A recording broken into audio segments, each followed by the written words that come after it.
एक अद्भुत सैनिक और एक पौराणिक कहानी का नायक,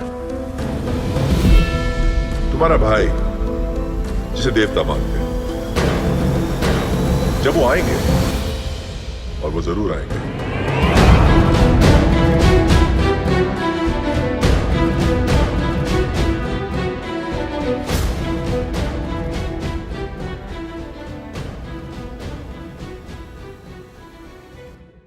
इतिहासकारों के मुताबिक बाजी राउत स्वतंत्रता संग्राम में शहादत देने वाले सबसे कम उम्र के शहीद थे। उनका जन्म ओडिशा के ढेंकनाल में 1926 एक नाविक परिवार में हुआ था। बचपन में ही उनके पिता का देहांत हो गया था। इनकी माता ने ही इन्हें पाला पोसा और बड़ा किया। रोजी रोटी के लिए वो आसपास के घरों में काम करती या फिर खेतों में मजदूरी करती थी। बेटा जब थोड़ा सयाना हुआ तो वो भी नाव चलाने लगा। उन दिनों प्रदेश के राजा के प्रति जनता में बहुत आक्रोश था। वो उन्हें ऐसे वैसे फालतू के कर लगा पर परेशान करता था। शंकर प्रताप सिंह देव नामक ये राजा आए दिन लोगों को परेशान करने चला आता था। उसी समय में एक क्रांतिकारी हुआ करते थे जिनका नाम वैष्णव चरण पटनायक था। प्यार से इन्हें लोग वीर वैष्णव कहते थे। इन्होंने एक प्रजा मंडल नाम का एक दल बना रखा था। अपने इस दल के जरिए वो आजादी और बगावत की लहर को दूर दूर तक फैलाते थे। इस दल में बच्चों को भी शामिल किया गया था। बच्चों की इस टुकड़ी को वानर सेना कहा जाता था।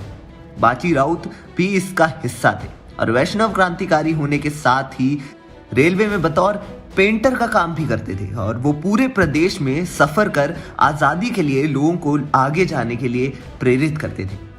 जब ढेंकनाल में बगावत के सुर ऊंचे होने लगे तो राजा शंकर प्रताप सिंह देव ने अंग्रेजों और दूसरे राज्यों के साथ मिलकर षड्यंत्र रचा। उन्होंने 250 ब्रिटिश सैनिकों की टुकड़ी क्रांतिकारी की खोज में लगा दी। वो ढेंकनाल भी पहुंचे। यहाँ कुछ लोगों को गिरफ्तार किया और उन्हें मारा भी। अंग्रेजों को कहीं से पता चला कि वीर वैष्णव भुवन गांव में छिपे हुए हैं। ब्रिटिश सैनिकों ने तुरंत दबिश दी, लेकिन वीर वैष्णव वहां से भागने में कामयाब रहे। सैनिकों ने गांव वालों को खूब टॉर्चर किया, लेकिन किसी ने मुंह नहीं खोला। इसी बीच सैनिकों को पता चला कि वीर वैष्णव ब्राह्मणी नदी के पार भाग गए हैं। उनका पीछा करते हुए वो नीलकंठपुर घाट पर पहुंचे। 10 अक्टूबर 1938 का दिन था और इस दिन रात को पहरा देने की बारी बाजी राउत की थी। अंग्रेजी सैनिकों ने उनसे नदी पार करवाने को कहा, लेकिन बाजी राउत ने ऐसा करने से इनकार कर दिया। बार बार आदेश देने के बाद जब राजी नहीं हुए बाजी राउत, तो उन्हें अंग्रेजों ने बंदूक के बट से मारना शुरू कर दिया।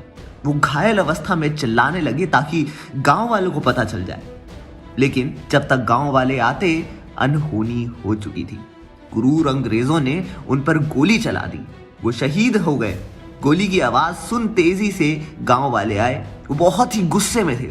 उन्हें आता देख अंग्रेज बाजी राउत की नाव लेकर भाग खड़े हुए।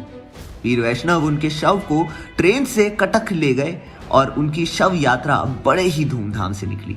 छोटी सी उम्र में देश के लिए जान देने वाले इस वीर बालक की शव यात्रा सैकड़ों लोग शामिल हुए थे। और ऐसी ही एक स्वतंत्रता सेनानी की कहानी लेकर आ रहे हैं SS राजामौली अपनी अगली फिल्म RRR 2 में, जिसमें 2 स्वतंत्रता सेनानी की दोस्ती और ब्रिटिश राज के खिलाफ विरोध दिखाया जाएगा।